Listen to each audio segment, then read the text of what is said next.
So I traveled 6 countries in the last 3 weeks, and in this video I'm going to talk about the lessons I learned with all of this cultural exposure, the scenic diversity, and talking to all of the local people. So my number one lesson is that the biggest value of travel is that it puts your brain in a bit of a creative mode. It's a little bit like when you take a shower and you know that your brain is sort of relaxing a bit, it's getting into this diffuse thinking, and voila, there you have your next big idea.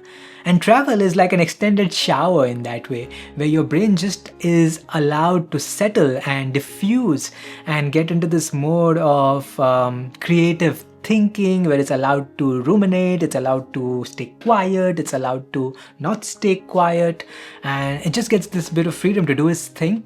And I think that is beautiful for enhancing creativity, for enhancing your inspiration in the world, and just it gets it thinking. And I think that sort of a mode, that sort of a diffused mode, is great for coming up with good ideas, coming up if you've been like stuck at something, then I think this sort of a diffused mode can be great to break those plateaus.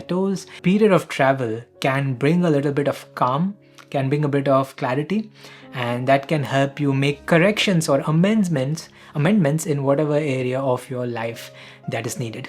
Or it can just give you your next big idea. My second lesson came to me when I was in one of the highest peaks of Europe. It was in Switzerland, and I was looking at the mountain and I was like, right, this is the peak, and it was like all snow clad, all white everywhere. I had to wear like glasses just because I was blinded by how white and reflective the snow was. And it came to me that, really the core purpose of travel, the core purpose of visiting beautiful places like that is inspiration. It's when we see beauty like that, when we see majestic feats of nature like that, we can't help but be inspired. And in that moment, when I'd seen the peak, the mountain enough, I was inspired to create right then and there. I took out my phone. I had a few questions that I'd asked people to submit about my PhD and so on, and I just answered that. I just took out my phone and just began recording. I did not need any motivation. I did not need any energy. I did not need to prepare myself. I didn't need any warm up. It was just there. The inspiration was there. The energy was there, and it just flew. It was the sense of flow. And compare that to normal times when I'm in my home, there's like this bed in front of me, and then I'm like, I'm not going to record today, and then I have to gather my energy, and then I have to do my vocal warm-ups, and then I have to shave and all of that. And you see there's a little bit of energy of tiredness, it's a bit of lethargy. But when you're inspired, when you see this beautiful mountain, then there's none of that. It's just ready, set, record, or ready, set, create, whatever your creative pursuit might be. My next lesson is that you gain inspiration by being in the present moment. Now, you can be traveling and yet be not inspired. That is totally possible. And there's this one culprit that makes it very likely that that happens. And that is your camera, that is your phone.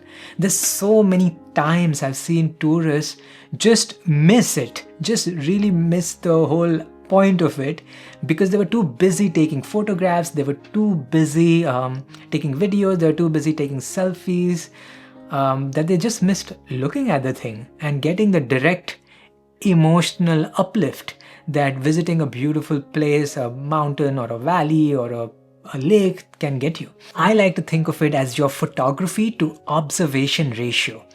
And hear me out on this. It's like, I'm not against photography. I think we should take photos. I take photos. I just explained, I took a whole video of myself and answered some of your questions. But the ratio is what matters. Like, I make it a point that when I am traveling, I'm only taking out my camera when I feel satisfied I've really looked at it enough and I've really taken the presence, the energy that comes from it. And the way I like to do it is, if it's like, let's say a sea or something, I like to observe the waves and the changes in the waves. Like, it's almost meditative. It's like a lesson in impermanence and life flowing by and so on. And, it like can make you into this put you in this romantic, beautiful mood. I think being present is the way you extract that value. You can travel and still miss the whole point. So if you're traveling, ensure you have sufficient time to be with nature, to be with the beautiful canals of Venice or the gondola, or be with the beautiful French Eiffel Tower, of course, but also just the buildings and the architecture and whatnot. And I was in Europe, so I have examples for Europe, but I can equally go on for China or India or whatever. The next big lesson that travel teaches you is that it challenges your way of being. We all have this sense of my way is the highway, my way is the right way, the way I do things is correct. And if you have never traveled, you have never had that challenged. Like if you have always had, let's say in India, you eat food with your hand, it's a challenge that to now use this elegant technique of your fork, your knife in your right hand and your fork in your left hand and so on. And same the other way around. If you've always grown up with forks and spoons, you might think that it's odd or a little bit weird to eat with your hands, but people have been doing that for generations and enjoying it. And besides, how else do you eat like a burger anyway, right? You use your hands, or a taco or whatever. So I think it can challenge your way of being quite significantly, and it can break assumptions quite significantly. One of the assumptions that I saw a break in my own group/family is just how polite the British culture can be. So when you're in other parts of the world, it can be possible, especially in collectivist cultures, that you take people from your own clan, your own family a little bit for granted. There can be this sense of entitlement that, hey, do this thing for me, blah, blah, blah. And it can be a bit of a breath of fresh air or challenging when you see someone being very, very respectful, even to so-called lower classes jobs like perhaps a waiter or something. And again, I'm not saying people in my home are not respectful or anything like that, but there is a little bit of a language and the emphasis on please and will you and just all of that, which is, I think, great with British culture and the etiquette. I think it's phenomenal, and I think it can be a little bit of breath of fresh air, can be quite refreshing if you're not used to that level of politeness. Now, of course, I know some of you are saying it can be a bit too much, and I know I've lived here for 6 years, and we can gossip about it. But I think for someone who's coming here for the first time, I think that's something that people do notice. The other lesson I learned is that it teaches you a lot about the complexity of modern societies. Now, if I were making this video a few years ago, perhaps a decade ago, I would not have this point in. I would talk about something like, oh, you get to experience a different culture and so on. But really the places I went are not singular cultures anymore.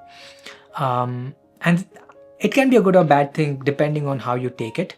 I think it's largely good. But regardless, when you go to a place like England, like London or Rome, you will see that it's not just Italians who are there, it's not just British people who are there, but in fact, it's like a huge mix of races, ethnicities, and whatnot. And it can give you a sense of what a modern, diverse society can look like if you're not coming from a place that has already. I'll tell you the story. And I was in Italy and I was like, I'm going to learn some Italian phrases and I'm going to practice those phrases. And obviously, where's the most frequent place that I'm going to visit? It's going to be a restaurant. So I learned all sorts of nice phrases like il conto, which means, I think it's the bill. Sorry, Italians. Or mamma mia, or just learning to say please, like per favore, and so on. So things like that. And I was like so excited. I'm going to practice all of these skills and all of the phrases I learned. And I went to a restaurant, and many times this happened. And then I noticed that, hey, look, this person who's going to serve me is actually just from Bangladesh or just from some other country. And that is interesting, right? And in fact, this person oftentimes is excited to talk to us in Hindi or in any Indian language that they might know. Right? It's quite a revealing thing about modern societies and what the world has become now. And I think for the most part, it's positive. I understand there can be a little bit of narratives around migration, and I'm respectful towards those concerns as well. But I think in terms of pure exposure and challenging your beliefs, I think I love the complexities of societies, and I think it teaches me a lot. By the way, if you're enjoying these lessons that have come from my travels, I think one of the reasons that I'm able to get these lessons and absorb them is also that I spent a lot of time, more than a decade of my life, learning emotional intelligence, learning about presence, learning to enjoy the present moment, and so on. And if you would like to grow your emotional intelligence, I have a free scorecard for you. What this tool does, it's zero cost, is it asks you a series of questions and then suggest what areas of emotional intelligence you might be good at, what areas you might not be good at, and suggest like a personalized plan to improve. It's zero cost. Try it in the link below. The next big lesson that travel taught me is the phenomenal, the importance, the great value of sleep and managing your health. When you're traveling, you're often losing your sleep, your cycle is often disturbed, you might be in a different time zone altogether, you might not be eating as healthy. I'm vegetarian, so it's often hard to get protein if I don't have access to protein powders. And so all of that can really mess up your health. And it did for me. And only when I'm returned, and now it's been like, this is the second week, that I'm now feeling that I have recovered, or now feeling I am recovering. And I could even see the recovery happen in phases. So when I returned, I got my sleep, and then part of me recovered. Then I began, my nutrition was good, then part of me was recovered, and now I started working out last week, and then I started having energy and more excitement and so on. So travel does teach you a lot about the importance of sleep in the more on the negative side, I suppose, where it disturbs it and then it forces you to deal with it. And it gives you that contrast of how you feel, like how well your body feels when you have that full sleep, when you have that good meal, and so on. So it does teach me a lot about sleep and the great value of it. And the final lesson, also health related, is that it also teaches you to manage inflammation. When you're traveling, again, you're not slept enough, you have not eaten well enough, if you have not, you have exerted a lot, like because you're maybe walking a lot and so on.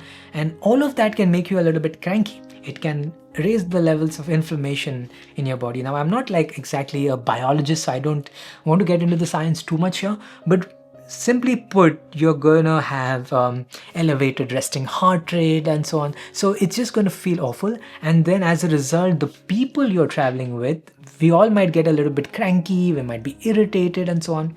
And I think having that wisdom is quite important. For one, you can mitigate that. So for example, I had a massage gun, which I think helps a little bit, relax my muscles a little bit. I carried electrolytes with me. I carried some supplements with me. And I think all of those helped offset the inflammation, at least by a little bit.